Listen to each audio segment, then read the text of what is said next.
sangat memerangsangkan. Dalam online, bulan puasa pula yang bercakap tu pun tak larat dan sebagainya kan. So macam apa lagi aktiviti dia pun kata tak tahulah, dia pun tak banyak aktiviti, tak apalah.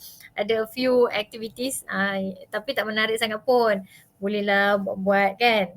And then I have as I mentioned last week, I have a short quiz dalam 5 soalan, 6 soalan, saya tak ingat exactly lah, that you can try after our class finish today.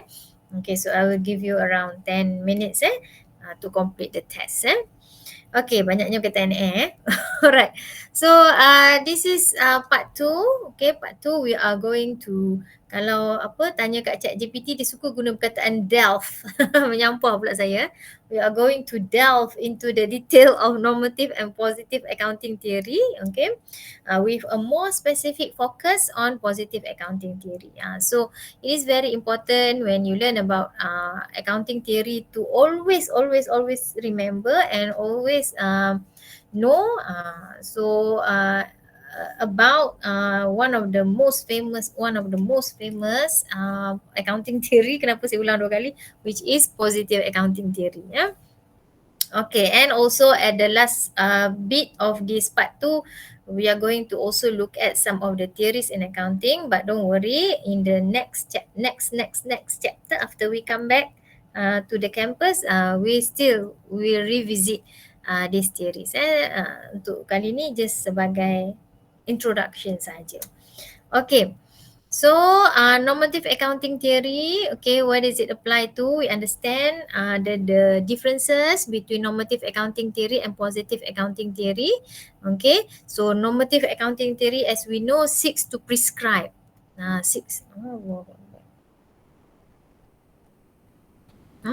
to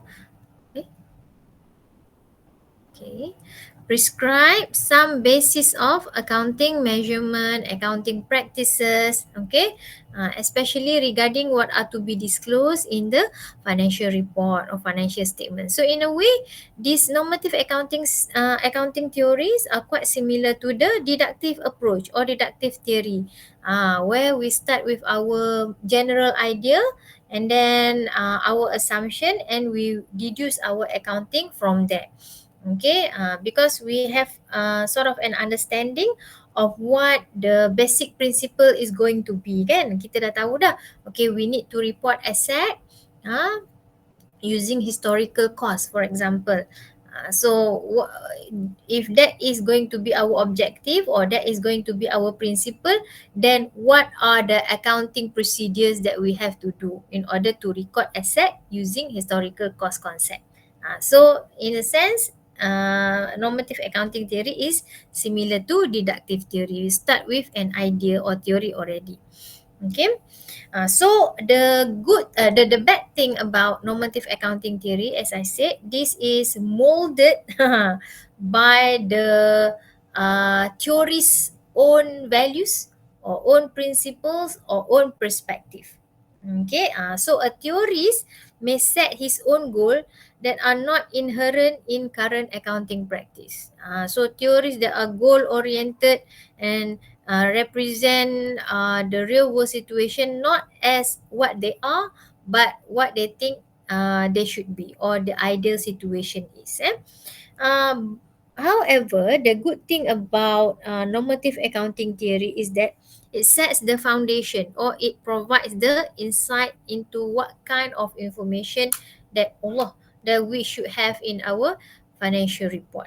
So dia adalah the orang kata apa, the pros and cons of normative accounting theory punya application ya. Kenapalah dia ada kat situ pula tu? Kenapa dia ada kat semua tempat? Okay, tapi tak apalah. Okay. So alright, minta maaf, bencilah saya, tak payah pakai lah benda ni. Okay. So normative accounting theory are not necessarily based on observation. They are not based on observation at all actually, but therefore cannot be evaluated on whether they reflect the real accounting practice or not, because it is based on the idea or the prescription that they have. So two of the most famous, highly cited type of normative accounting theory is number one, as you can see here, okay, the current cost accounting, and the first one current cost accounting, and the second is exit price accounting. Hilang pula dah tu. Okay, because of the criticism that they receive regarding historical cost accounting. So at that particular time, everybody, all the practitioners lah especially, are trying to, practitioners as well as academician juga, academic researcher, they are trying to come up with ways on how to better report asset. To be precise, how to better report asset in the financial statement, because they are saying that the information that we state in our annual report, if we were to use historical cost, is not relevant. So defeat the purpose of accounting information relevance and accounting information reliability. Jadi dia kata dah tak ikut dah kita punya conceptual framework juga. So they come up with all these ideas. Tapi as you can see, there have been quite limited application lah of these ideas. We have the current cost accounting, okay, whereby assets are valued on the basis of their current replacement cost and increase in their value due to inflation. Tapi sekarang kita ada juga a few standards kan, yang pasal current cost accounting application ni.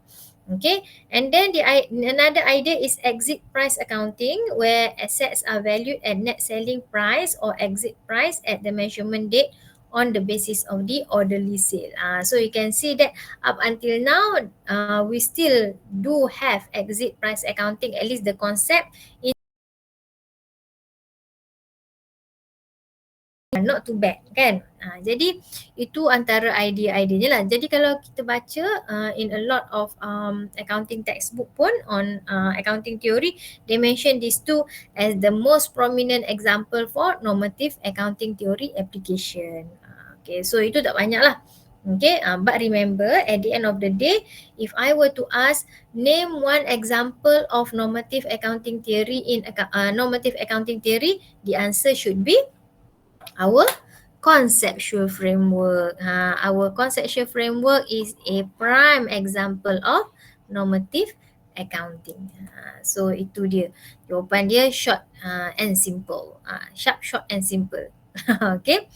Now we move on to positive accounting theory. Okay, nanti kalau ada masa mungkin we will touch on some of the application of normative accounting theory in the next chapter. Okay, positive accounting theory. Why the name positive? So this so a new paradigm kononnya kan, padahal dah 1970-an dulu lagi lah. Sekarang dah orang tak berapa pakai. Dia sekarang lebih kepada behavioral research. So even in finance and economics, they are looking more towards the behavior of the stakeholders. So different breed of accounting theory. Okay, but in order to understand that, we have to really appreciate what is positive accounting theory, because this is the foundation of all the theories that we have afterwards. Okay, so this was introduced by Watts and Zimmerman. These are the two professors at Stanford. Tak silap saya tak ingat sangat lah. Stanford ke? Nanti saya check balik. Watts and Zimmerman. Watts and Zimmerman also introduced other theories such as signaling theory, okay, during their time. Okay, so the first one 1978, memang you tak lahir lagi pun. It's so ancient. And then 1986 they refined the argument of positive accounting. Not refine lah. They come up with a paper to evaluate the positive and negatives of positive accounting theory. Okay, so when I did my master's degree, I was forced I was forced to read these two prominent papers. So saya pun baca sampai sudah tak faham. But afterwards, when I did my PhD, I began to appreciate, finally dah tua pun kan, began to appreciate the importance of how it stands in the context of accounting environment. Barulah ada kesedaran tu. So hopefully you have that kind of awareness awal lagi lah daripada saya kan. Okay, so why does it call positive? Positif. Apa maksud positif? Positif tu optimis kan? Positif tu adalah optimis.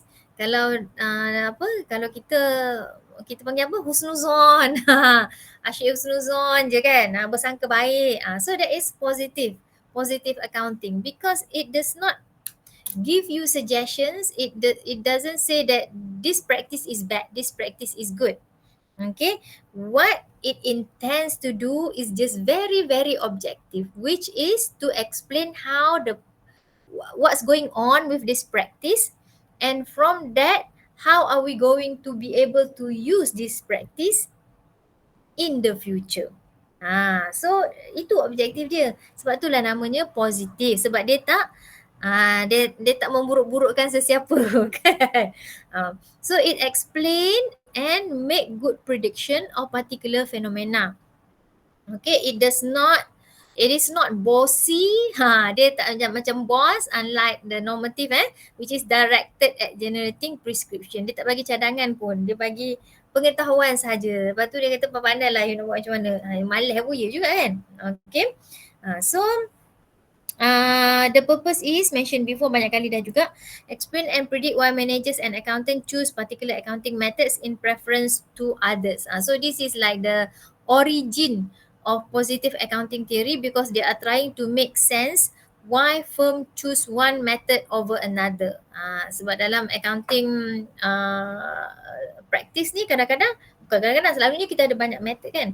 For our inventory valuation, we can use weighted average, FIFO, LIFO, kan? So ada banyak orang kata apa cadangan lah. Tapi kenapa you hanya pilih FIFO saja? You tak guna weighted average contohnya. Why?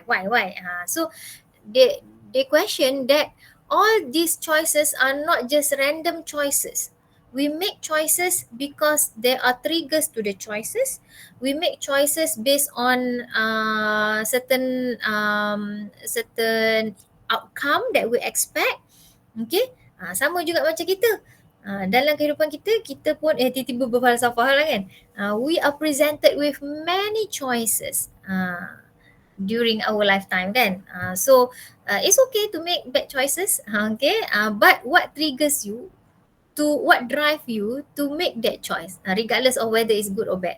So that there must be some sort of motivation kan.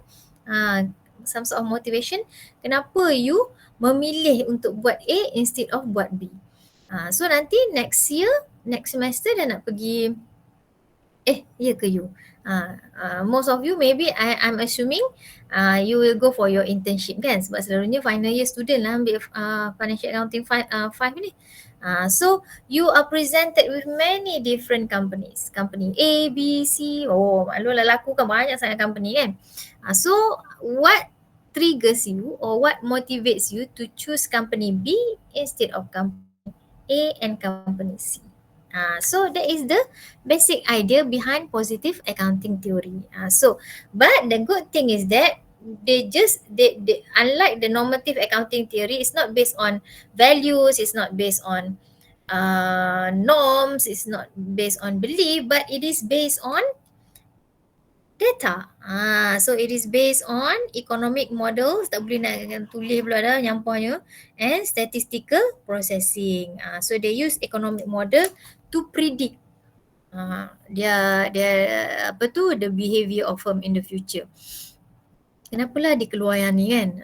So how we apply positive accounting theory in the context of any accounting phenomena or activity. Okay, so ini contohnya kan. Dia positive accounting theory sebab dia nak contradict idea yang mana selalunya kita bersangka buruk pada orang kan. Iaitu sangka buruk kita adalah managers are always opportunistic people. Kan? They always behave in order to protect their own self-interest. So managers are known to lie, cheat and steal. Okay, tengok gambar tu kan. Gambar pun generate daripada AI kan. Kenapa yang keluar tu mantap-mantap bodinya? Okay, so what they do is that if they were to lie, cheat and steal, how are they going to steal? They are going to bias the profit up and take a bonus because that is their main intention. Itu bersangka buruk, bersangka buruk kan. Okay. So itu kalau kita tengok dalam konteks normative and positive accounting theory, normative will dictate what is good, what is bad. Lying, cheating and stealing is good. Sorry, it's bad. Betul. So nampak sangat nak puasa. Lying, cheating and stealing is bad. So what you should do in order to prevent managers from lying, cheating and stealing? So you have all these rules, okay, in the accounting practice and whatnot. You cannot do this, you cannot do that. So the idea is that whatever guidelines that they provide should be useful to the society, because at the end of the day, all these practices, all these accounting standards are going to prevent the managers from lying, cheating and stealing. Baguslah kan? Bagus. That's good. Yang positive accounting theory ni pula nganga-nganga sikit, because it intends only to explain about the phenomena. Nak bagi tahu je, ini yang berlaku. Managers ni memang lying, cheating and stealing. Pandailah kau lepas tu nak buat apa kan. And predict when it might happen. So the tendency for managers to lie, cheat and steal is at the highest when companies are using income decreasing accounting practice, contohnya such as reducing balance method, contohnya lah, contoh kan. So it's very scientific, evidence based. Okay. So ini pernyataan dia. Okay, pernyataan dia. Oh, dah cakap dah tadi. Kalau normative dia kata lying, cheating and stealing is bad, so we should stop it. Okay, so it has some sort of moral positioning or values or belief embedded into the guideline kan. Okay, so ini yang saya katakan tadi. So kalau positive accounting theory kan dia positif, bersangka baik. I have noticed this situation when managers bias the profit figure to benefit from bonus. So I predict that under certain circumstances, that is when debt is high, the managers are likely to overstate the profit. So apa kepentingan dia kita tahu situasi ni? Apa kepentingan kita tahu prediction ni? So we can identify if let's say the firms is not in their bestest performance, so they have high amount of leverage, then there is a tendency for the managers to lie, cheat and steal, which means that maybe you can take certain actions, you can devalue their share price or whatever. Okay, so dia punya yang positifnya tu dia cakap lah kat sini. Saya tak bagi tahu tau, saya tak bagi tahu whether it's good or bad, I'm just trying to understand the situation only. Kan? I'm just trying to understand the science behind why managers lie, cheat and steal. So that is the application of positive accounting theory. So bagus kan? Sebab dia sangat objektif kan, berbanding normative accounting theory. Okay. So what are the impetus? Apa yang menyebabkan pencetus umah? Okay, impetus for positive accounting theory. What are the triggers? What are the drivers behind positive accounting theory to be introduced and gain so much popularity? Okay, at that particular time. So there are 3 things, iaitu efficient market hypothesis. Pernah dengar kot, mesti pernah dengar EMH, belajar finance kan, mesti ada EMH, capital market research and agency theory. So yang dua ni boleh okay. Dua ni they are very closely linked. When we talk about capital market research, actually you also embed the idea of efficient market hypothesis. So I have said this many times. Okay, the idea or the underlying idea behind positive accounting theory comes from the kata apa, the idea that all information, not all lah, some information will be embedded, will be reflected in the share price. So efficient market hypothesis dia kata bergantung kepada the situation, whether the market is weak, semi-strong or strong, okay, then any information will then be mirrored, will then be embedded, will then be included. Apa lagi perkataan yang sewaktu dengannya? In the market price. So assumes that at any given time and in liquid market, security prices will fully reflect all available information. So this is just common sense kan. If you look at the situation, contohnya macam Top Glove kan, pernah dengar kan? So company yang memang top ngetop gitu kan, especially masa COVID, nak tulis pun tak boleh. Top Glove kan. So during COVID, you know that Top Glove is one of the is the largest actually, is the biggest rubber glove manufacturer and other apa tu equipment related whatever healthcare kan, in the world not only in Malaysia kan, is in the world. Memang hebat. So what happened was that we had COVID and then Top Gloves share shoot to the top. Nama Top Glove shoot to the top. Okay, because why? Because of that information is embedded, is reflected in their share price. So I remember there was time where the share price increased up until almost 300% for Top Glove. So sebab apa? Sebab the market is in demand of all these rubber gloves and whatnot kan, because of the pandemic. So masa tu dia macam hebat. So because Top Glove also, the intention is for them to be listed. They are listed in Bursa Malaysia, but they want to be listed overseas as well. And to be listed overseas, especially for Malaysian company, it's not really easy kan, because we know that there are many requirements in order to be listed in the foreign capital market. So they're working really hard at that time dan sebagainya. And then what happened?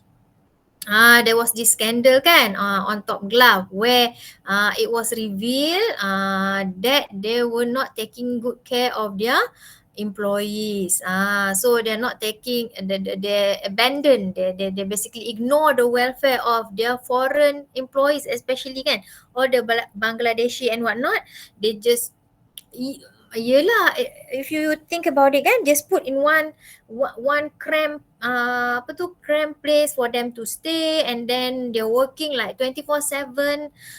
So that is exploitation of labor kan. So when the news erupted, the share price went down and down and down and down. So you can in this context, or in this situation, we can see that any information, okay, although the information is only just speculation, not verified, it can be reflected in the security or share price. So that is the idea of efficient market hypothesis. But it really depends on whether you boleh Google sendirilah. The market is weak, semi-strong or strong, depending on the sophistication of the investors actually, as well as the fluidity of the capital market. Because in certain capital market, they are very lagging behind. So maybe information tu tak ni lah. But for some very advanced capital market, any trigger on the company will be reflected strongly in the share price. Jadi sama macam capital market research juga sama. Dia gunakan model CAPM ni, Capital Asset Pricing Model, to estimate any, ya Allah, kat mana dah mampu, unexpected abnormal return on ordinary shares of a company at the time of profit announcement. So basically they monitor the reaction on share price. Okay, so that is how the idea for positive accounting theory comes about. Sebab dia kata kita kena tengok data ni. Data is very important. Sekarang ni pun pasal data juga kan, data analitik, kan. So semua pakai data. So advance jugalah tahun 1970-an ni. Okay, the other thing is, the other driver is agency theory. Kena tengok jam, takut mampu banyak sangat. Okay, agency theory, you tahu kan, you belajar dalam corporate governance kan, not going to repeat banyak kali, orang pun bosan kan. So we assume that a firm is a nexus of contract between self-interested individual, and unfortunately for those who don't have the information, they have to rely on the managers to manage all the affairs for them, all the activity. Sebab dia bagi kepercayaan ataupun bagi the authority to the managers. But unfortunately what happen is that some managers can be like this kan, lie, cheat and steal. So that is the agency theory, because the investors cannot act on, they have to appoint the managers to act on their behalf. So the contract, that is the contract produced with the aim of guarantee that all parties acting in their own interests are at the same time motivated towards maximizing firm value. So the idea is that the curve will always skewed to the side of the managers because they are the one with the most information. Jadi dia sometimes they don't act on behalf of the shareholders. So itu agency theory. So with that, they introduced the idea of positive accounting theory.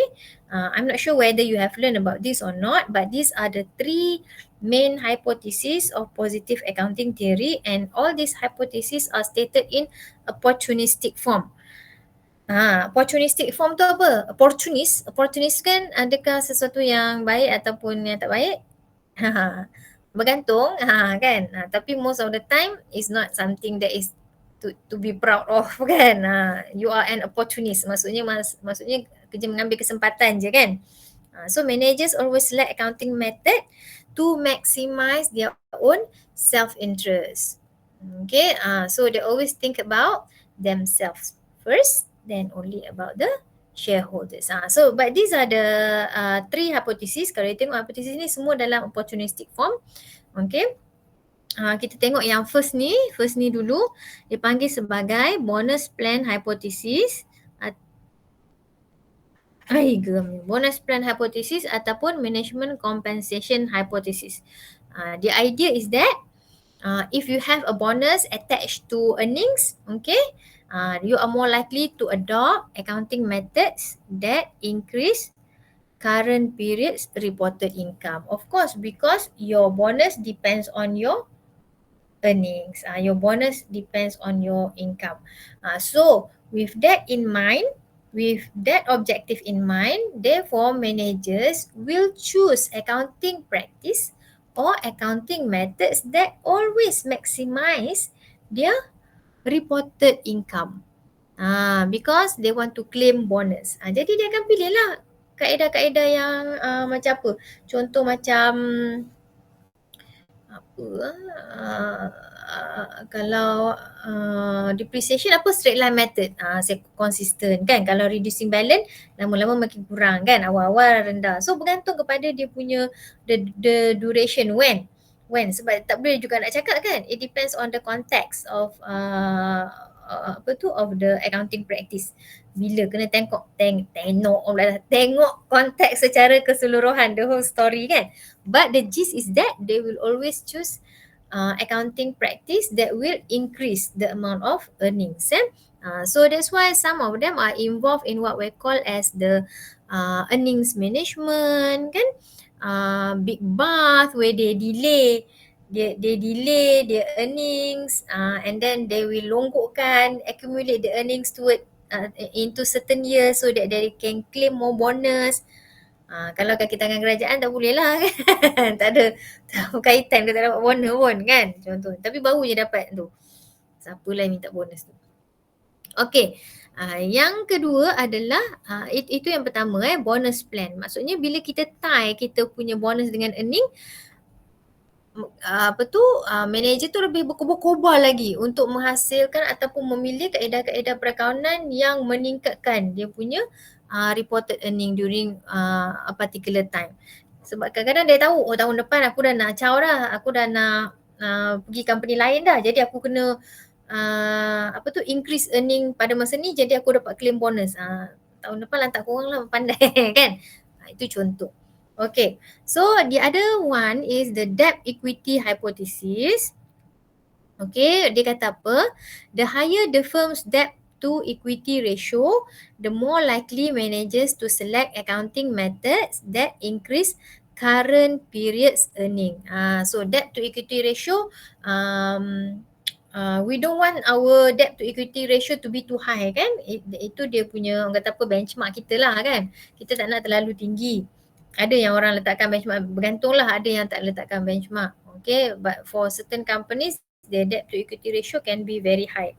But the hypothesis state that if you have the higher the debt to equity ratio, the more likely you want to increase current period's earning, because Kenapa? Sebab you nak tunjukkan your keupayaan, your ability to pay the debt covenant. So maksudnya bila apa tu macam lenders or borrowers tengok kita punya earnings tinggi, apa dia punya perception dia? What is the impression? The impression is that you are in good condition kan? You are performing well, meaning to say that you have the ability to pay back the debt. So bila dia ada leverage yang tinggi, kadar keberhutangan yang tinggi, di situlah timbul motivasi untuk dia mengguna pakai accounting practice yang akan meningkatkan lagi dia punya current period reported earning. So tak boleh percaya jugalah, maksudnya kalau kita tengok firm tu kadang-kadang dia punya earning tu melonjak lagi. Sebenarnya ada cerita di sebaliknya. Mungkin sebenarnya dia dalam keadaan yang nazar kan. So that is debt equity hypothesis. Okay, so opportunistic again, in opportunistic form. Maksudnya dia menggunakan kaedah tu untuk mengambil kesempatan mengcover up, okay, to cover up this high debt equity ratio that they have. Okay, next is the last one is the political the political cost or size hypothesis. Okay, so the assumption is that if managers are under any political scrutiny, okay, usually for large firm, the more visible you are, the more people will scrutinize you, betul tak? So lagi popular you ni, apa saja kesalahan you orang akan nampak. Okay, kan? Kita ni influencer contohnya, tiba-tiba live tengah korek hidung kan, tak perasan pun live korek-korek hidung. Lepas tu orang macam korek hidung apa semua kan. So make it as if it's a big story, padahal semua orang korek hidung kan. Tapi kalau saya ni nobody korek hidung, nobody will notice. So that is analoginya lebih kurang macam itulah kan. So the bigger, the larger the company, the more they are under political scrutiny, the more likely they are to adopt accounting method that differ reported earning from current to future period. Sebab apa? Sebab they want to divert the attention. They want to divert the attention. They want to maybe reduce the amount of tax that they have to pay. Contohnya tak tahulah, kan, bergantung. Ada banyak sebab. Dan political cost ataupun size hypothesis ni kita boleh pakai in many situation juga. For example, firms that are what we call as the industry leader or industry key player is expected because you are visible kan, therefore the expectation is on you, the responsibility is on you, for example to lead in terms of financial reporting and whatnot. So they tak suka lah that kind of attention kan. Sebab apa? Sebab you buat salah sikit, orang akan terus nampak. So itu masalah jadi orang popular kan. So sama juga macam firm. So if they feel that they are being scrutinized because they are a large company and whatnot, therefore there is a lot of incentives for them to delay, okay, or to defer their earnings to the future period. Jadi itu the three hypothesis that we have under positive accounting theory. Okay. So yang ni saya cepat-cepat sikit lah, ada berapa minit je lagi. Okay. Forms or nature of positive accounting theory kita tengok tadi kebanyakannya adalah ex opportunism. Ambil kau semua aku bulat kan. Ex opportunism, dia nature of positive accounting theory ni it really depends, because at the end of the day, how are we going to know for sure what is the real intention of the company? Kita tak tahu kan. Hati manusia pun kita tahu, hati firm lagi lah kita tak tahu kan. So whether the intention is bad or good, there is no exact way of knowing. Betul tak? Kita tak tahu sama ada niat seseorang itu baik ataupun tidak. Sama macam firm juga. Sometimes they can use the hypothesis in the context of ex post opportunism. Okay, in which ini yang negatif lah.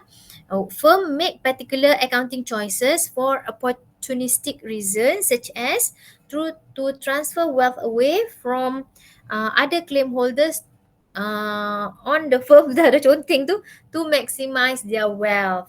So that is the opportunistic form yang kita tengok tadi kan.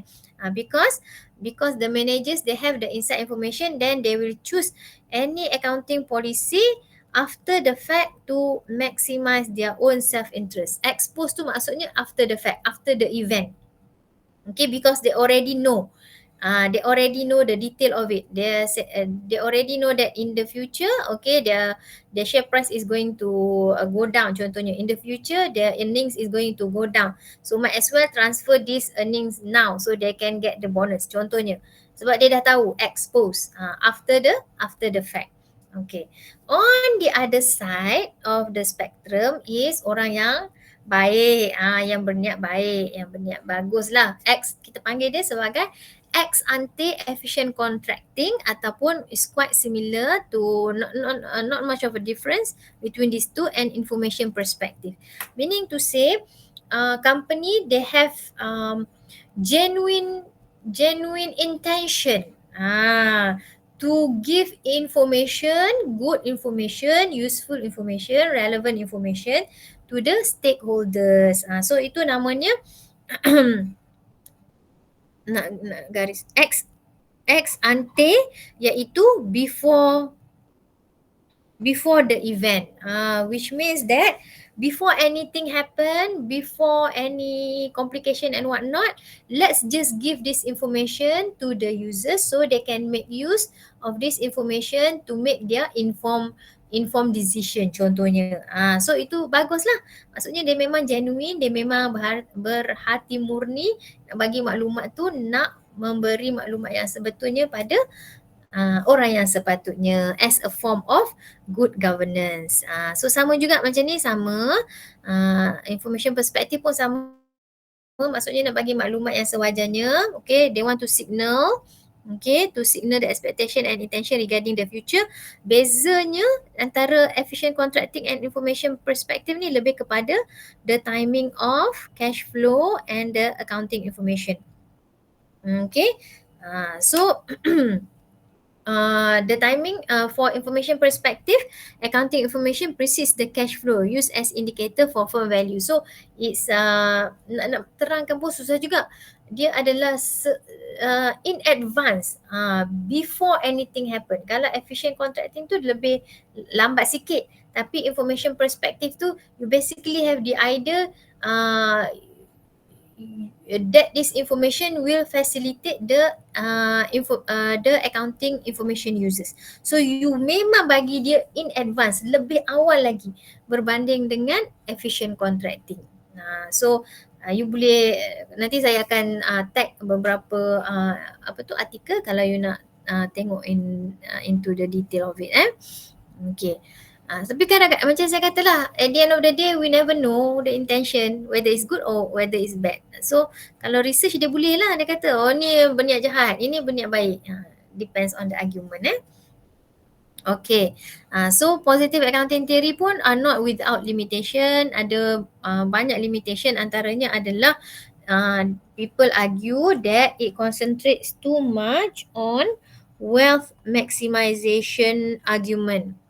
Okay, it concentrate too much on agency theory.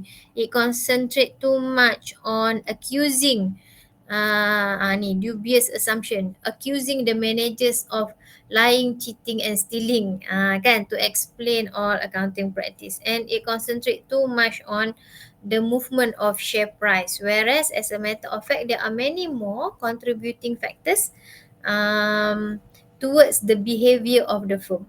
Kadang-kadang bukan hanya bermatlamatkan ya Allah, wealth maximization semata-mata. There are many more, orang kata apa, faktor yang menyebabkan the firm behave in certain way. Tak semestinya dia nak mendapat keuntungan sahaja. Okay, so that's why dia introduce lah, macam yang saya kata tadi, the behavioral research. So dia tengoklah the interplay between various key players in the industry. Tak apa, nanti saya skip banyak ni Okay, so you boleh cuba walaupun saya tahu you dah tak larat dah. Okay. Cuba tengok ni. Situasi pertama, Juli. Sebab teringat nak makan biskut Juli kot ni.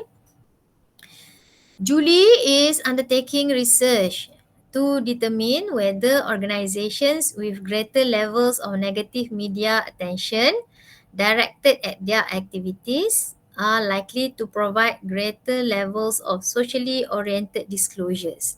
So dia nak tengok apakah hubungan di antara negative media attention dengan the amount of socially oriented disclosure. Okay. Sebab apa? Sebab dia macam kita nak cover up lah kan. Orang tu tunjuk baik. Semakin tinggi negative media attention, semakin tinggi social oriented disclosure. Kita nak cover up kita punya kelemahan tadi tu lah. Okay. So dia nak tengok hubungan di antara dua tu. Macam artis lah kan, lepas kena tangkap basah, adalah sesi penyucian contohnya. Tiba-tiba tahu pula pasal gosip bulan puasa ni kan. Okay. So ada sesi penyucian. Sama macam company juga ada sesi penyucian. So the question is, would this be considered positive or normative research? So boleh jawab walaupun saya tak nampak. Apa tu, chat box. Ataupun boleh jawab dalam hati pun tak apa, tak ada masalah, tak ada ambil tindakan apa-apa. Okay. So apa? Dia nak tengok hubungan di antara media attention dengan negative media attention dengan social disclosure. So this is considered to be positive accounting or positive research. Sebab apa? Sebab it seeks to explain and predict a phenomena. The phenomena tu adalah hubungan di antara dua ni. So semakin tinggi media attention akan semakin tinggi social oriented disclosure. Okay, kalau tinggi tu apa kesannya? So buat prediction. So if the company is in this kind of situation, what do you think is going to be the amount of disclosure that they will provide? So dia buat prediction lah kan? Prediction of a particular phenomena. Tapi dia tak bagi tahu pun kena banyak ke kena sikit, dia bersangka baik je. Dia explain saja. Okay, so soalan yang kedua, dah tahulah jawapannya kan? Ni Khalid pula. Nama Khalid ni sebab Khalid ni adalah seorang director company kat agent kita kat overseas tu, kerjanya mengganggu saya je. Jadi saya menyampah, saya tulis nama dia kat sini. Kan? Khalid evaluates the disclosures being made by different organisation. Kenapa Khalid tu duduk macam tu? With the intention of developing reporting guidance. Ini terang-terang lagi bersuluh kan? Developing reporting guidance that will assist organisation to provide relevant and reliable information macam yang terkandung dalam conceptual framework about their contribution to climate change. So would this be considered as positive or normative research? Jawapannya adalah dia ada way round lah sebab tadi dah positif kan. Jawapannya adalah normative research. Tapi kenapa? Kerana sebab dia prescribe kan. Dia bagi prescription. Buat ni. Sebab dia ada reporting reporting guidelines. Berbanding dengan tadi menerangkan dan kata apa, predict apa, mempredik lah. Okay, menjangka apa yang akan berlaku nanti. Itu saja So yang ni dia bagi do's and don'ts. So that is normative research. Okay, so harap-harap semua boleh menjawab soalan ni. Okay, dan yang nak habis dah. Okay, saya rasa ada 2 slide saja. Saya bagi secara general sajalah ya. Okay, kita dah tengok normative and positive accounting theory, what are the objective and how they are being applied in real life situation. Okay, nanti akan ada dalam topik-topik yang seterusnya saya akan kaitkan dengan relevant accounting theory, sama ada positif ke ataupun all this teori yang lain ni. Okay, normative accounting theory tak boleh lah sebab orang tak guna dalam research. Orang guna buat guideline saja kan. Okay, so competing or complementary theories in accounting. Kadang-kadang dia alternatives. Kadang-kadang dia go hand in hand. Okay, because sometimes it's not enough. It's not enough to just use one theory to explain about a situation or a phenomena kan. So ada banyak ni. Belon-belon ni menunjukkan teori-teori antara yang kita akan belajar. Belonnya tak muat, jadi ada lagi teori sebenarnya. Okay, tapi dia bukanlah maksudnya agensi teori tu yang paling hebat. Tidak, sebab dia punya nombor tu tak besar, font tu tak muat. Kita ada significant theory, institutional theory, stakeholder theory, legitimacy theory and agency theory. Agency theory ni dah terror kan. Sebenarnya saya ada video kat situ tapi saya dah buang. You boleh google lah apa agency theory kan. So this one taken from Deegan. Saya memang suka baca buku Deegan ni. Tak tahulah, dia Australian writer. Bagi saya gaya penceritaannya sangat menarik lah, sebab macam baca novel macam tu kan, dia tulis-tulis, tidaklah terlalu berkawi sangat. Berkawi tu baca buku accounting theory tu memang tidur terus lah. Okay, so dia kata different researchers can study the same phenomena using different theoretical perspective. It's the same phenomena, but you can use positive accounting theory, you can use significant theory, you can use legitimacy theory. So there are many ways to explain why firms behave in the way that they do. Okay? So kita boleh justifikan. Dia tak ada right or wrong kan? Maksudnya macam kita boleh bagi justifikasi bahawa orang tu buat ni disebabkan oleh itu. Ni buat ni sebab dia akan at the end of the day bergantung kepada data yang kita collect, and how are we going to provide evidence for the theory that we want to investigate. Okay. So tapi masalahnya adalah a novice researcher. Kalau yang tak tahu tu kan sometimes they get confused kan which theory they want to use. But as a matter of fact, sebenarnya banyak teori yang boleh gunakan untuk menerangkan satu-satu fenomena, dan you boleh guna satu teori juga untuk menerangkan pelbagai fenomena. The other way round. Okay. So you boleh guna legitimacy theory untuk terangkan macam-macam situasi atau macam-macam keadaan. So it's not restrictive lah. It's not restrictive. So saya nak terangkan sikit saja berkaitan dengan jenis-jenis teori ni. Legitimacy theory, okay, stem from the idea that for corporation to continue operating successfully, it must act within the bounds and norms of what society identifies as socially responsible behaviour. So that is legitimacy theory. Legitimacy theory, legitimacy apa bahasa Melayu? Legitimate, sah kan, sah. Maksudnya in this theory they argue that stakeholders consider firm as human beings. So they have to behave in certain manners, they have to behave in certain ways that is aligned or consistent with the expectation of the stakeholders or the expectation of the public. What is our expectation? Do we expect firms or even any members of the society to behave negatively? Everybody become thief, everybody become murderers? Tak kan? Expectation kita adalah society sepatutnya behave macam ni. Semua orang contribute significantly to the growth of the society and whatnot. Semua orang jadi orang yang berguna kepada society. So legitimacy theory dia mengatakan if firms want to continue to exist in the business world or business society, they must act within that bounds and norms of what society said to be good socially responsible behaviour. So kalau society expect them to contribute to the community, to not pollute the environment, so they cannot do anything that is against the expectation of the society. So that only they will be legitimate. They get the seal of approval by the society. So itu legitimacy theory. Yang dua lagi ni dia seakan-akan dengan legitimacy theory seakan-akan. Tapi institutional theory ni lebih kepada the interaction between an organisation and the external institutional environment, the social expectation effect, and how organisation incorporated this expectation reflect in their characteristic and reflect in their practices, reflect in their culture.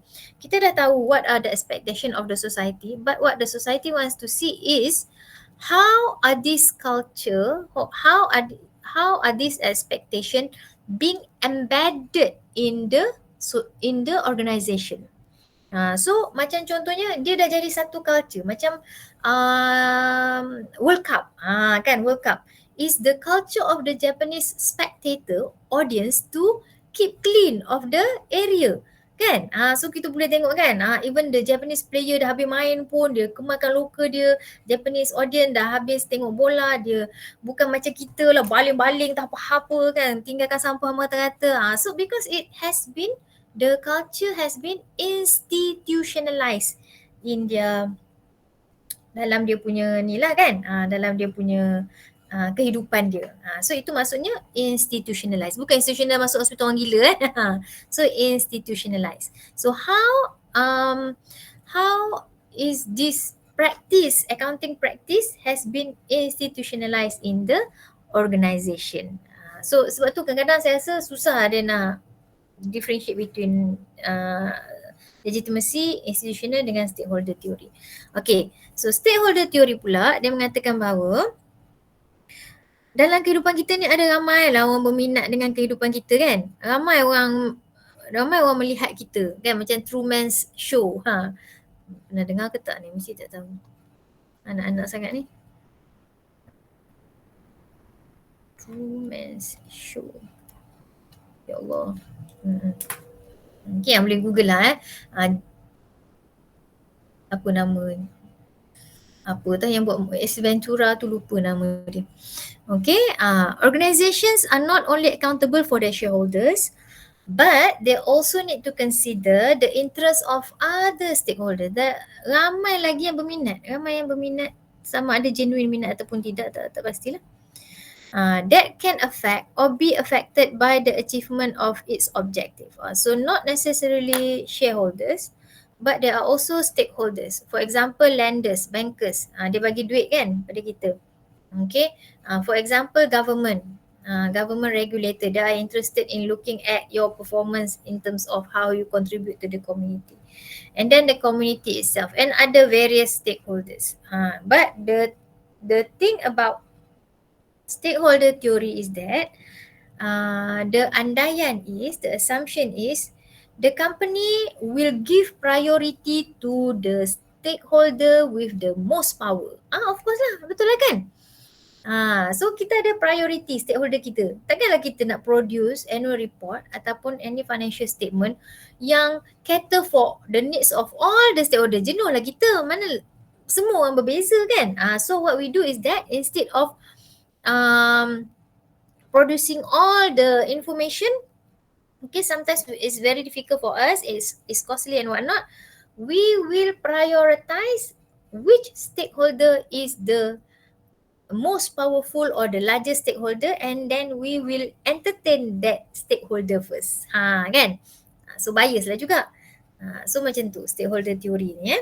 Consider the contrasting interest of all stakeholder that can be affected or that can affect the achievement of its objective. Jadi it really depends on the firms, which stakeholder that they will entertain the most.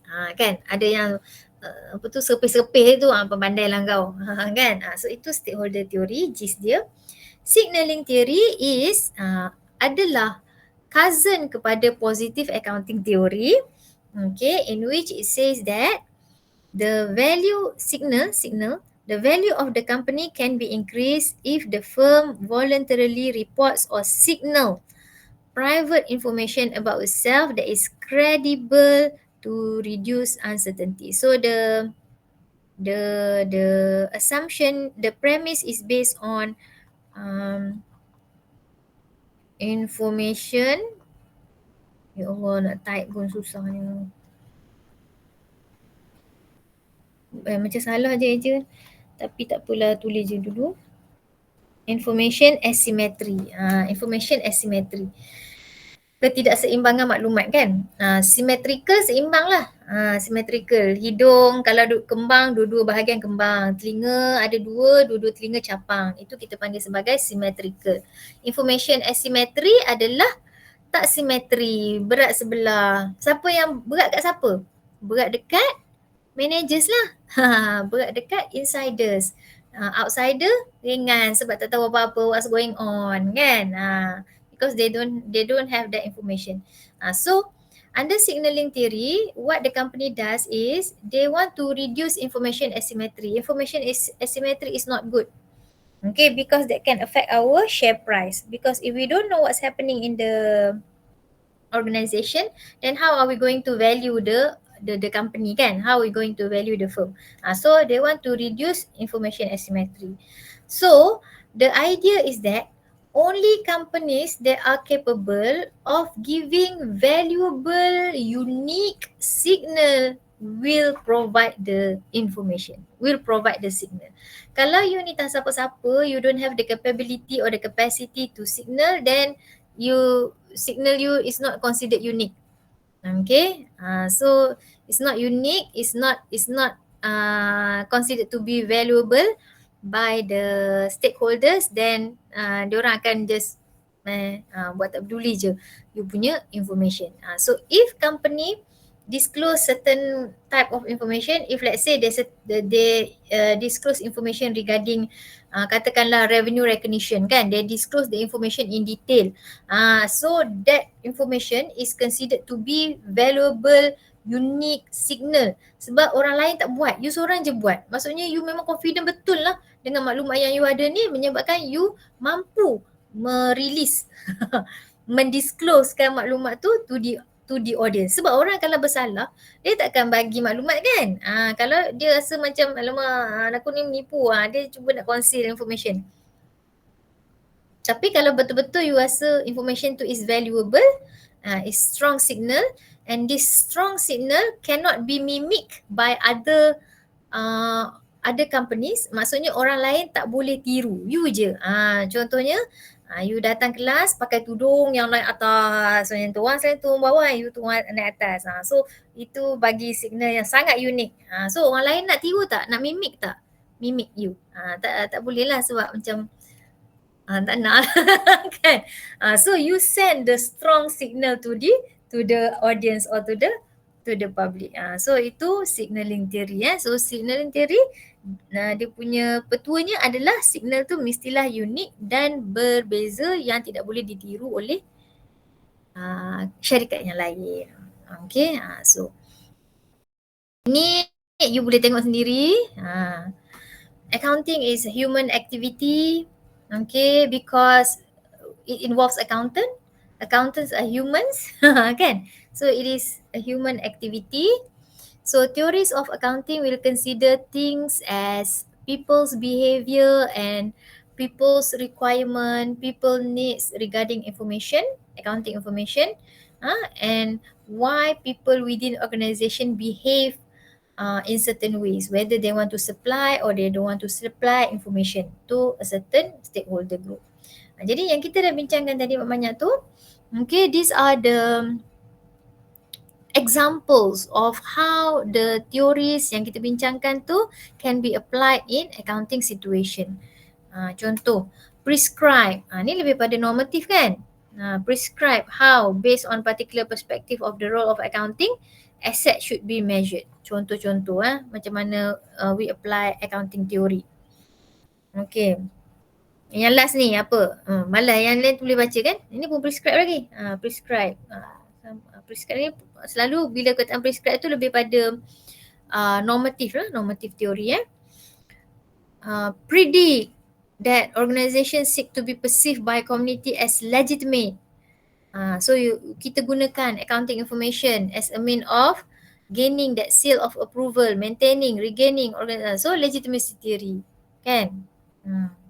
Ni apa? Predict that relative power of a particular stakeholder group will determine whether the group receive accounting information it desires. Relative power. Stakeholder theory. So the more powerful you are, the more likely that you will get more higher quality higher quality information, more relevant information. Kalau you ni tak siapa, nobody cares, kan? So itu stakeholder theory. Yang lain-lain you boleh lah tengok. Ni semua yang kita bincangkan tadi. Sebab saya pun dah nak end dah ni. Saya nak end live dah ni. Dah nak tutup dah voucher-voucher 70% apa semua ni. Okay. Alright. So ada pertanyaan? Ada soalan?